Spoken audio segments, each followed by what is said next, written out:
जवान प्रीव्यू के बाद फिल्म की स्टोरी क्या होने वाली है जानेंगे इस वीडियो में। तो सबसे पहले फिल्म का प्लॉट जो IMDb पे देखा है वो लिखा हुआ ये है कि a man is driven by personal vendetta to rectify the wrongs in society while keeping a promise made years ago. He comes up against a monstrous outlaw with no fear who causes extreme suffering to many. यानी यहाँ पर बोला गया है कि society में चल रहे बुरे कामों को रोकने और मिटाने के लिए SRK लड़ रहे हैं और उसका एक पर्सनल रिवेंज भी है जिसको पूरा करने का वादा यानी प्रॉमिस किया था उसने अपनी मरती हुई माँ से बहुत सालों पहले। और वो एक भयानक विलन के सामने लड़ता है जिसमें कोई डर नहीं है और वो बाकी लोगों को बहुत दर्द दे चुका है। यानी ये फिल्म एक एंटी हीरो फिल्म होगी जिसमें SRK गवर्नमेंट और सिस्टम के खिलाफ जाएंगे और उनको हराने के लिए वो खुद ही बुरे काम कर सकते हैं। यानी उस चीज़ को मिटाने के लिए वो खुद विलन भी बन सकते हैं। 5 थियरीज है तो एक एक करके बात करेंगे,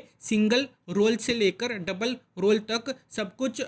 वेरिएशंस के साथ। थियरी नंबर 1, एटली को डबल और ट्रिपल रोल वाले कैरेक्टर्स बहुत ही ज़्यादा पसंद है और इसमें भी SRK का डबल रोल है। तो वो एक फादर एंड सन का कैरेक्टर होगा और सन होगा एक ऑफिसर और फादर होगा क्रिमिनल और वो दोनों एक दूसरे के सामने आने वाले हैं। और थियरी ये है कि पापा SRK एक सोल्जर होंगे और सिस्टम ने उनको धोखा दिया होगा और एक मिशन के दौरान वो इंजर्ड हो जाते हैं और वो फिर अपनी इंजरी से बाहर आने के लिए कहीं पे तो छुप गए हैं और वहाँ पर प्लानिंग कर रहे हैं या फिर उन गांव वालों ने SRK को बचाया होगा और हम उनको बैंडेजेस यानी मम्मी वाले लुक में देख सकते हैं। और वो प्लानिंग ये होती है कि एक मेट्रो को हाईजैक करके कुछ तो करना होगा और बाद में उसे पता चलेगा कि उसके सामने तो उसका खुद का बेटा ही खड़ा है जो कि सिस्टम को मानता है, लेकिन पापा SRK सिस्टम को नहीं मानते हैं और विजय सेतुपति की वजह से पापा SRK विलन बनते हैं क्योंकि वो करप्ट है। यानी उसकी वजह से शायद से दीपिका मर जाएगी और ये एक रिवेंज स्टोरी है क्योंकि शायद से पापा SRK विजय सेतुपति के कैरेक्टर के नीचे काम करते होंगे और उसकी एक गलती की वजह से दीपिका की मौत हो जाएगी। अगर आप ट्रेलर में देखोगे तो एक सीन में कुछ गुंडे एक छोटे से ट्रायंगल टाइप घर पे फायर कर रहे हैं और शायद से पापा SRK को पता नहीं होगा कि दीपिका जिंदा होगी और उसका बेटा जेल में पैदा होगा।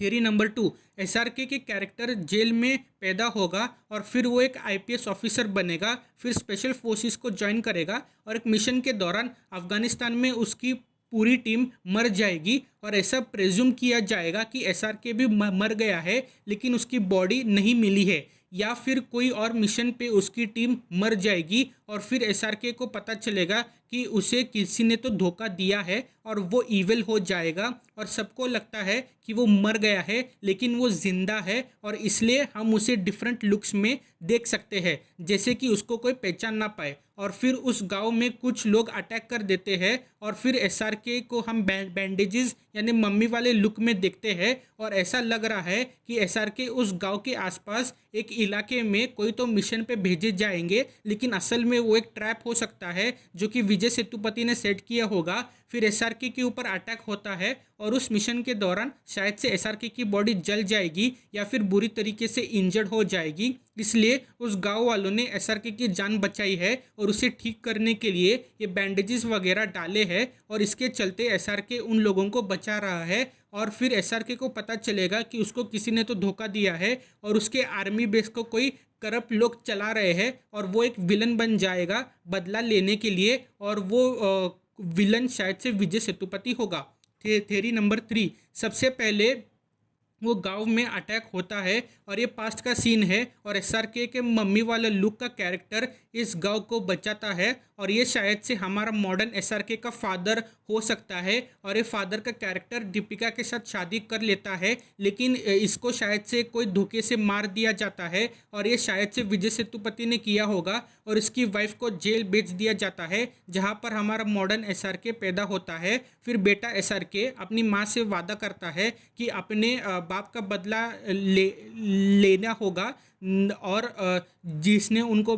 और फिर नहीं तो जिसने उसको जेल में भेजा होगा उनसे बदला लेना होगा नहीं तो सोसाइटी में चल रहे गलत कामों को रोकना होगा। और इसी के लिए वो एक आईपीएस ऑफिसर बन जाता है और फिर बेटा एसआरके स्पेशल फोर्सेस को ज्वाइन करता है, एक मिशन पे जाता है। बेटा एसआरके को हम मिलिट्री या सोल्जर लुक में देख सकते हैं और शायद से उस मिशन में इसकी टीम धोखे से मर जाती है और इसको पता चलता है कि अगर इस सिस्टम को क्लीन करना है तो खुद को विलन बनना होगा। सिर्फ इस सिस्टम के खिलाफ जाता है और एक एंटी हीरो की तरह अपने फीमेल टीम को बनाता है, क्योंकि वो खुद एक फीमेल प्रिजन में बड़ा हुआ है तो उसके पास यही लोग हैं और ये गैंग उसे मदद करती है। और इस फिल्म में हमें तगड़ी वुमेन एम्पावरमेंट देखने मिलेगी और फिर बदला लेने के लिए वो मेट्रो को हाईजैक कर लेते हैं और एक गैंग में से एक ने टाइम बॉम्ब पहना हुआ है जिसके टाइमर पर 3 मिनट्स है। और फिर एनएसजी कमांडोज और एसआरके की टीम के बीच गन फाइट होती है जिसमें नयनतारा को भी हम देख सकते हैं एज अ कमांडर जो, और वो उसे लीड कर रही है। जब सब लोग भाग रहे होते हैं ना तो उनसे छुपने के लिए छुप के बच के निकलने के लिए सब पैसेंजर्स को वो मास्क पहनाया जाता है जो बेटा एसआरके ने पहना था मेट्रो में चढ़ने से पहले। और जब सब लोग भाग रहे होते हैं ना वो लोग भी इस भीड़ में घुल मिल जाते हैं और भाग लेते हैं। और ट्विस्ट ये आता है कि बेटा एसआरके को हम बॉल्ड लुक में देखते हैं लेकिन असल में वो शायद से बॉल्ड नहीं होता है, उसने वैसा मेकअप और बॉल्ड कैप पहना है अपने आप को अलग अलग रूप में दिखाने के लिए और शायद से उन लोगों को ये महसूस कराने के लिए कि उसका बाप अभी भी जिंदा है और वो मरा नहीं है।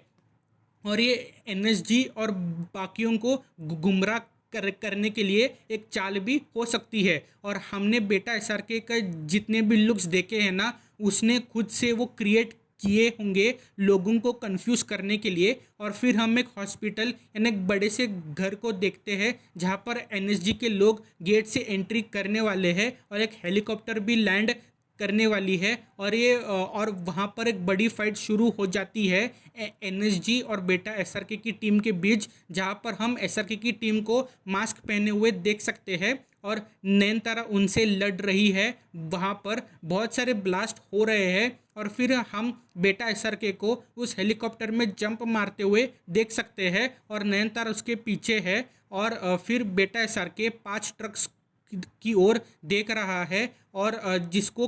कार्स की एक team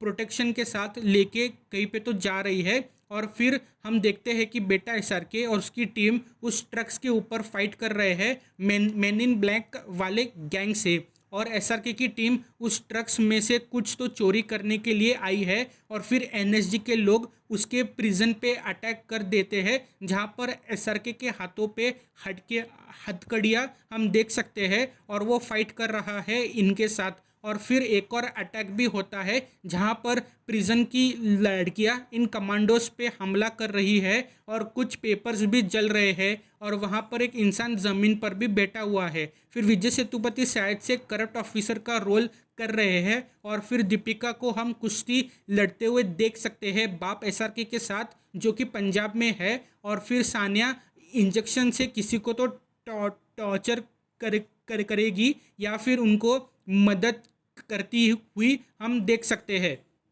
theory number 4, SRK double role में नहीं है। दीपिका जो है वो एसआरके की माँ का रोल कर रही है, उसके ऊपर झूठा सा केस बनाकर उसको जेल भेज दिया जाता है बाय विजय सेतुपति और वहाँ पर एसआरके पैदा होते हैं और उसके ऊपर जिम्मेदारी आती है रिवेंज लेने की और आईपीएस ऑफिसर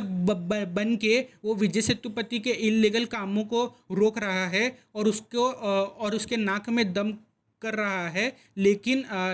वैसे ही एक मिशन के दौरान एसआरके इंजर्ड हो जाता है और सबको लगता है कि वो मर गया है, लेकिन वो जिंदा है और अपने फीमेल आर्मी के साथ एक बड़ा सा प्लान को एग्जीक्यूट करने वाला है और विजय सेतुपति को वो हरा देता है। थ्योरी नंबर 5,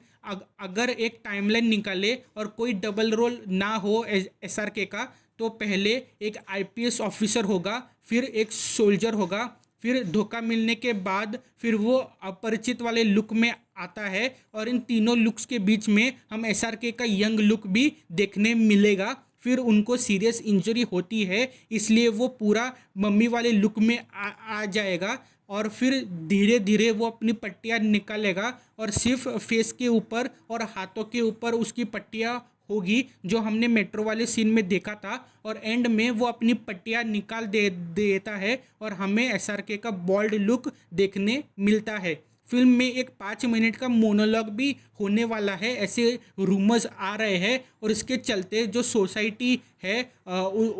उसको एसआरके का सपोर्ट मिलेगा इस मोनोलॉग के बाद। उसकी स्टोरी सुनने के बाद एटली की फिल्में मास कमर्शियल फिल्में होती है, लेकिन उन फिल्मों में कुछ ऐसा ज़रूर होता है जिससे ऑडियंसेस कनेक्ट कर पाएगी। एग्जाम्पल के लिए थियरी फिल्म में वुमेन सेफ्टी की बात होती है, मार्शल फिल्म में मेडिकल ट्रीटमेंट महंगे होने की बात होती है, यानी मेडिकल ट्रीटमेंट एक्सपेंसिव होने की बात होती है। बिगल में वुमेन एम्पावरमेंट की बात होती है। तो एटली ऐसे सब्जेक्ट्स के बारे में बात करते हैं और उसे कमर्शियल फिल्म में ऐड करते हैं मासिस तक अपना मैसेज पहुंचाने के लिए। तो इस फिल्म में भी एक सोशल मैसेज होने वाला है। जवान के ऊपर मैंने 2 detail shot bye shot breakdowns किए हैं। फर्स्ट पार्ट आप लेफ्ट वाली वीडियो में देख सकते हैं और जवान के प्रीव्यू का रिव्यू अगर आप देखना चाहते हैं तो राइट वाली वीडियो देख सकते हैं। और इस वीडियो को लाइक एंड शेयर करें और चैनल को सब्सक्राइब करें और कमेंट में बताएं कि आपको क्या लगता है कि जवान की स्टोरी क्या होने वाली है। So thank you for watching.